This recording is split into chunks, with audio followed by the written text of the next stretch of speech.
예, 가지고 있는 것을 활용해야 이긴다. 가지고 있는 것을 활용해야 이긴다라는 제목으로 하나님 말씀 증거하도록 하겠습니다.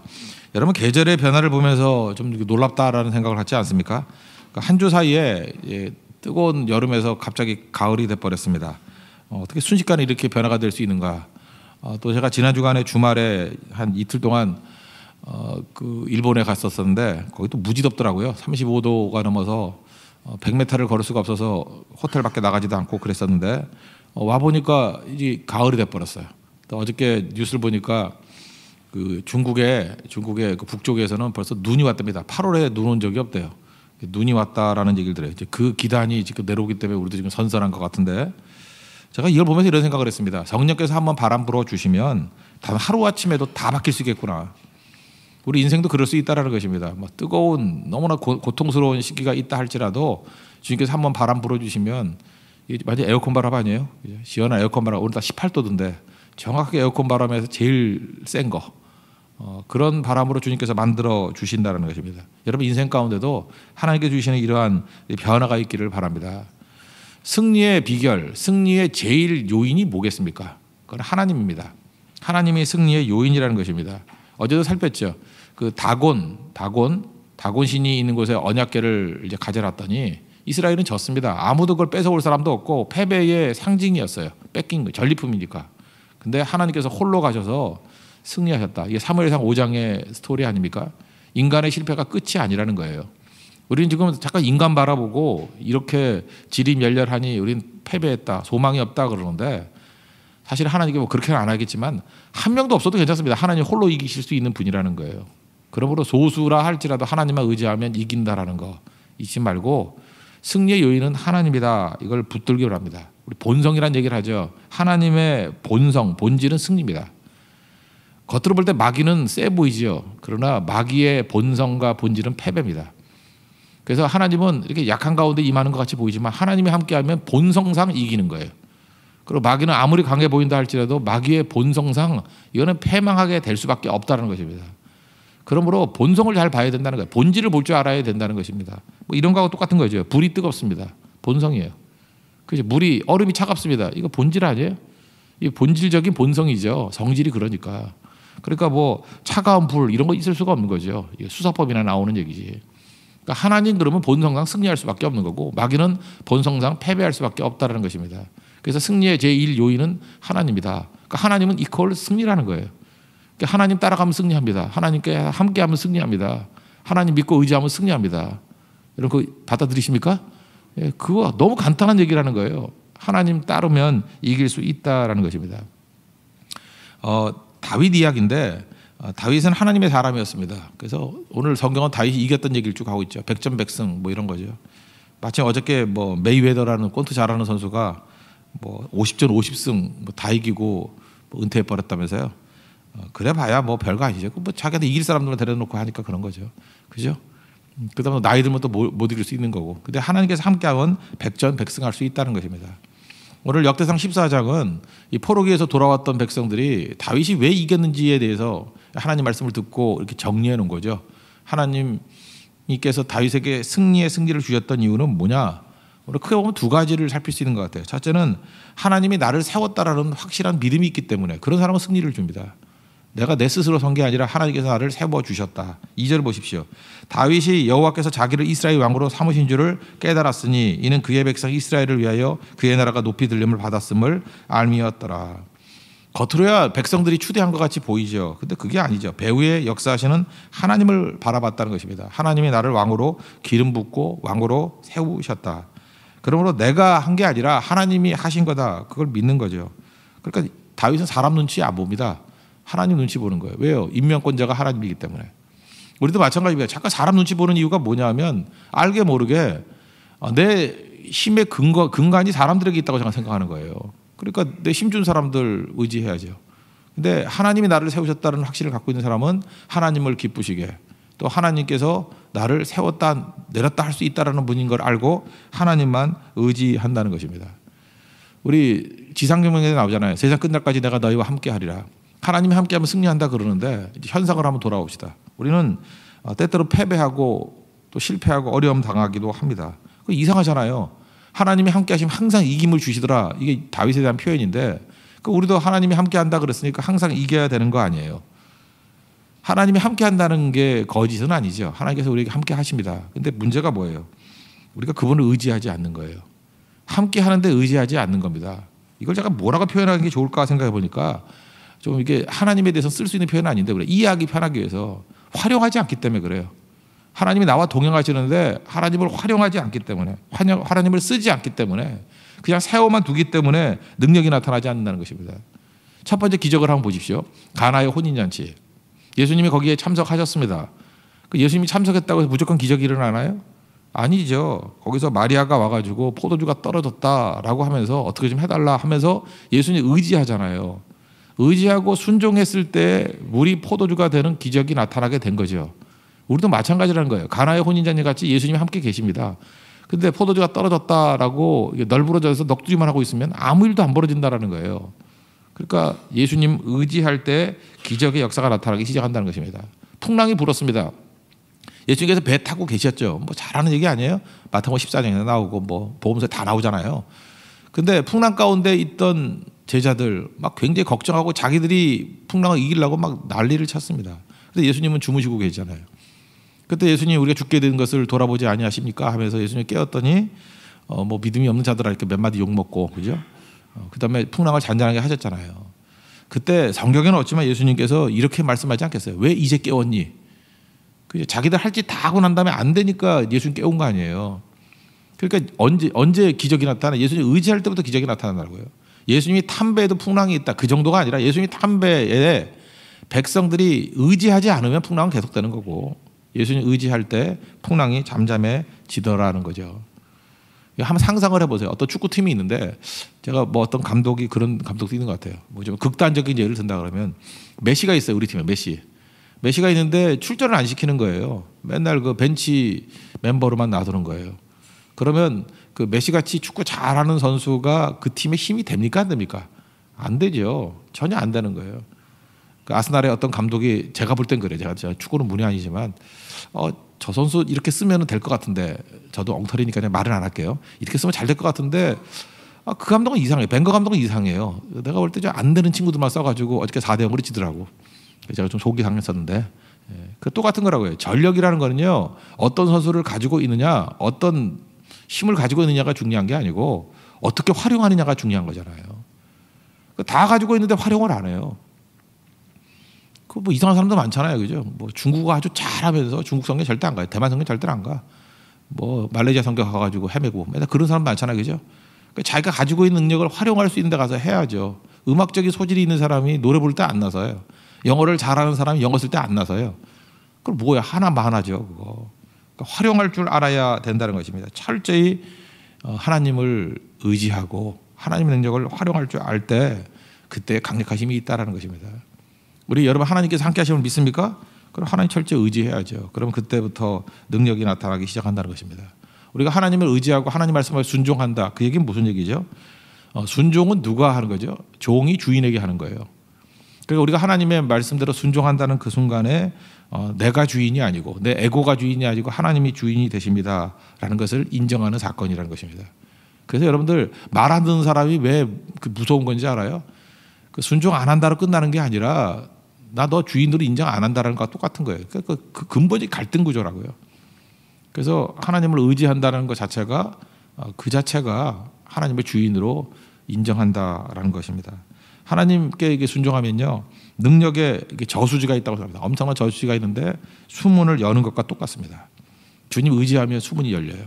그죠? 하나님을 의지하면 엄청난 능력의 저수지에서 수문이 열려서 콸콸 쏟아져 나온다는 거예요.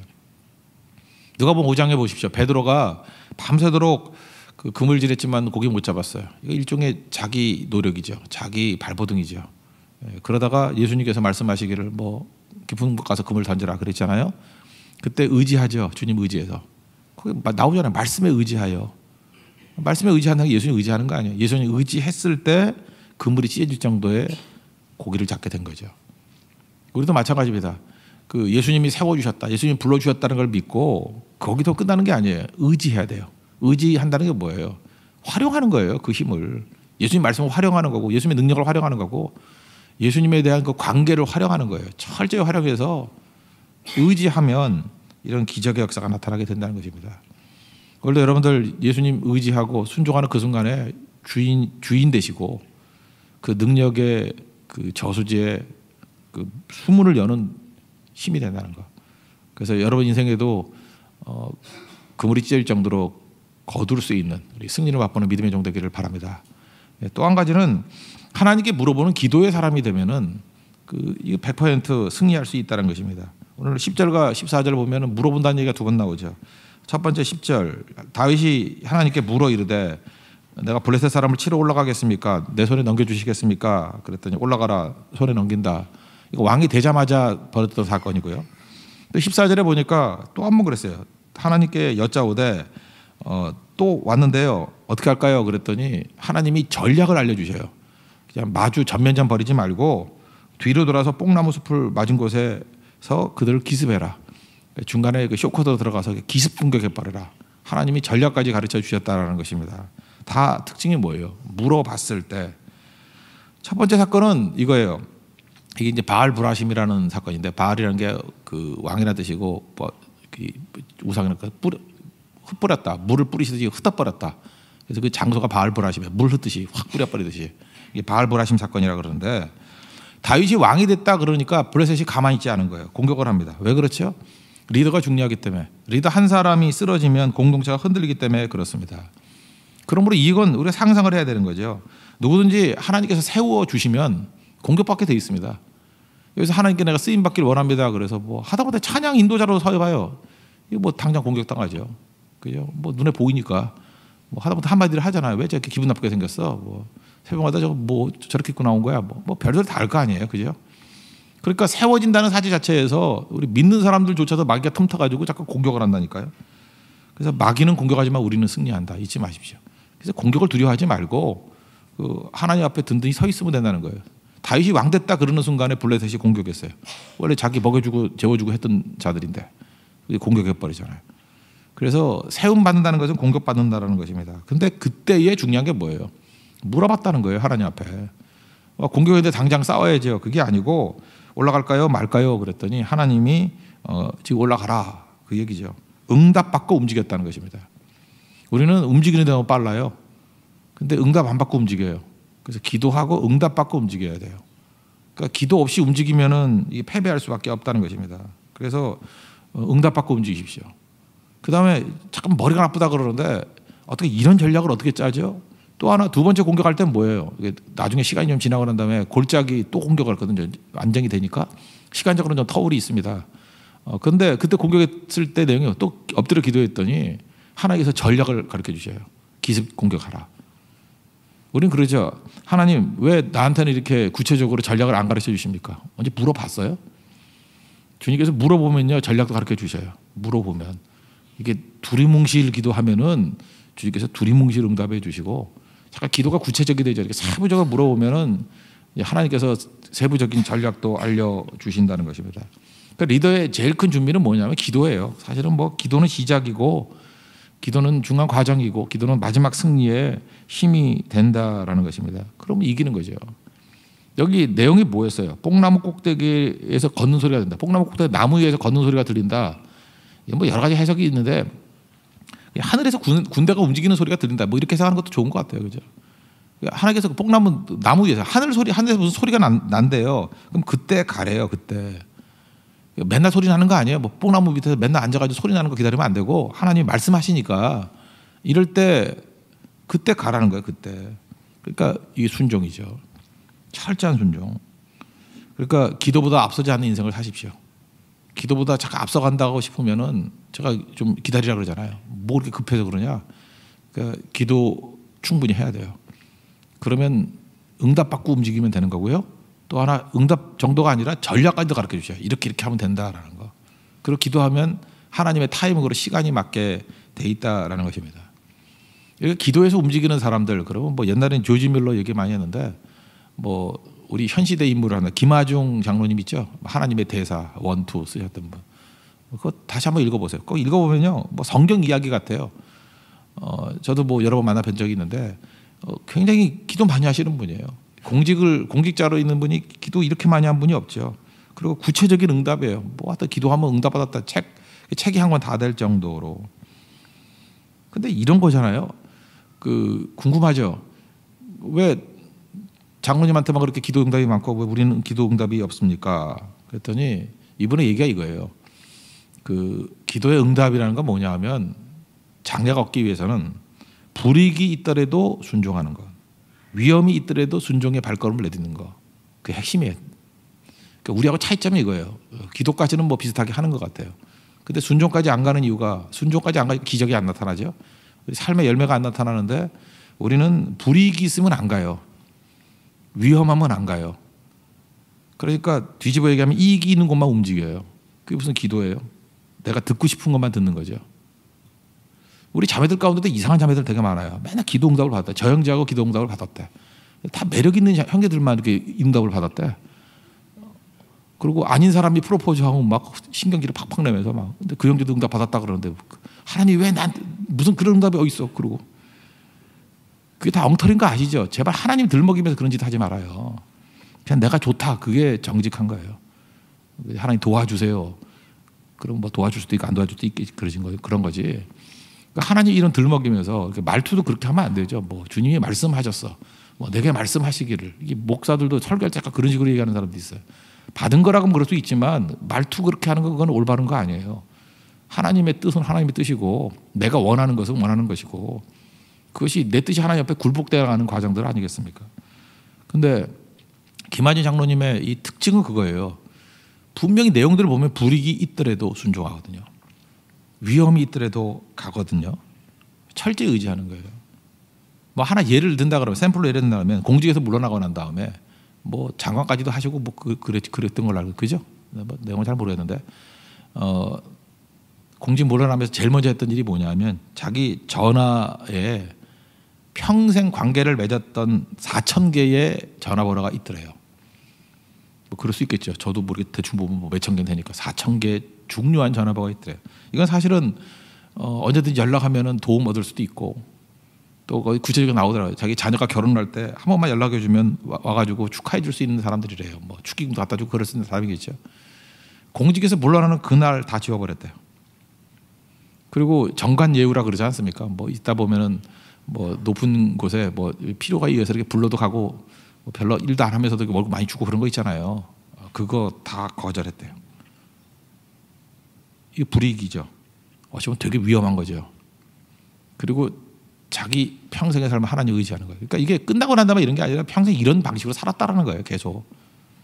그러니 하나님이 안 도와줄 리가 없죠. 이게 하나님 의지하는 믿음의 삶이에요. 믿음의 삶. 그리고 이기는 거죠. 근데 우리는 이게 안 되잖아요. 이 전화번호 이거 4,000개 지웠다가 아니라 지워지면 또 용산 가서 복원해달라고 난리 부리고 그죠? 어쩌냐 이거 내 생명인데 난 말도 그렇게 하는 사람 봤어요. 전화번호 몇백 개 없어졌다고 내 생명이래. 하나님이 생명인데 이렇게 얘기했거든요. 그게 왜 네 생명이야? 그랬더니 막 신경질 팍 내면서 목사님 집 근데가 불난 집에 뭐 부채질 하냐고 막 그러면서 화를 내던데 나 사실 바른 얘기 한 건데 맞지 않아요? 왜 전화번호 500개가 생명이에요? 하나님의 생명이지.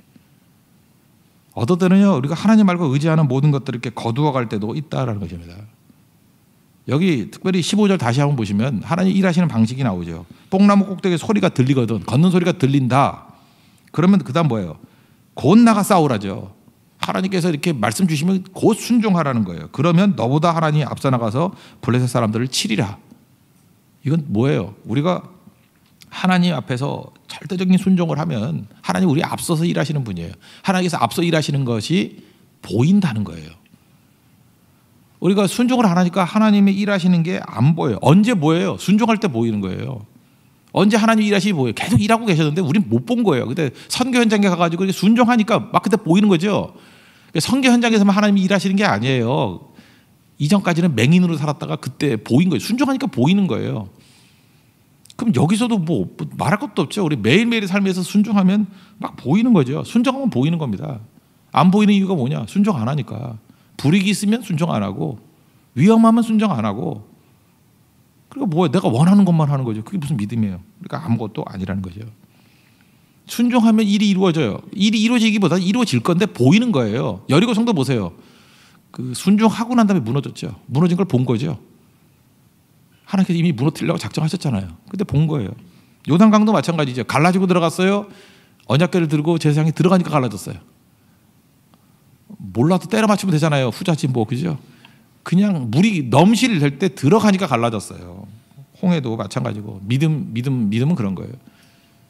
포도주로 변하다고 다음에 갖다 준 게 아니에요. 갖다 주다 보니까 중간에 포도주로 변화된 거예요. 또 이거 갖고도 신학자들이 또 논쟁을 벌여요. 뭐 부을 때 포도주가 됐냐, 들고 갈 때 포도주가 됐냐, 입에 댔을 때 포도주가 됐냐, 넘어갈 때 포도주가 됐냐. 그게 핵심이 아니잖아요. 그죠? 중요한 건 뭐예요? 순종하면 어느 순간이 되는 게 그게 중요한 게 아니고 하나님이 일하신다는 거 아니에요. 오늘 하나님의 속성은 승리입니다. 그래서 하나님 믿는다고 하는 백성들이 패배한다라는 것은 참 패배가 힘든 일이거든요. 어떻게 하면 패배하냐면 주님 절대 의지 안 하면 패배하고요. 절대 기도 안 하면 패배해요. 근데 이상한 교집합이 많죠. 주님 절대 의지 안 하고 절대 기도 안 해요. 그래서 맨날 패배해요. 마귀는 될 것 같이 보여요. 그래서 마귀 따라가요.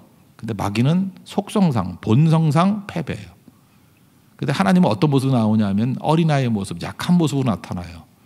하나님이 함께하는 자는 완전 약자에게 함께하는 것 같이 보여요. 이게 아무것도 없어요. 겨자씨 같이 보여요. 하나님은. 그래서 거기 따라가기 싫어요. 싫은데 속성상 무조건 승리해요. 그래서 믿음이 필요한 거예요. 눈 보면은 우린 다 개눈이기 때문에 눈 보고 따라가면 다 실패해요. 믿음 가지고 가야 돼요. 믿음의 눈이 열려야 된다고. 그래서 우리 교회 성도들은 실패를 모르는 성도가 되기를 원합니다. 그죠? 실패를 모를 수밖에 없어요. 하나님 따라가면 속성상 승리한다니까요. 주님 철저히 의지하고 나를 세웠다는 의식 가지고 하나님 함께하면 승리한다는 것을 가지고 의지한다는 말을 또 하다 말고 활용하십시오. 잠깐 하나님. 주님이 축구라 그러면 메시예요. 메시를 왜 벤치에 놔두냐고. 메시 뛰게 만들면 다 승리하는 거죠. 그죠? 하나님이 일하시는 교회, 일하시는 성도가 되면 승리하는 거고, 그리고 또 기도하면 된다고. 기도하면 하나님이 뭐 응답 정도가 아니라 전략까지도 다 주신다는 거예요. 왜 구체적인 기도 응답이 없어요? 구체적으로 물어봤어요? 하나님은 물어보면 다 알려주시는 분이에요. 그러니까 구체적으로 물어보면 전략까지도 알려주시는 분이라는 거. 그런 승리를 맛볼 수 있는 믿음의 종 되기를 바랍니다. 자리에서 일어나겠습니다. 542장 찬송하겠습니다. 항상 승리하는 종들 되기를 원합니다. 542장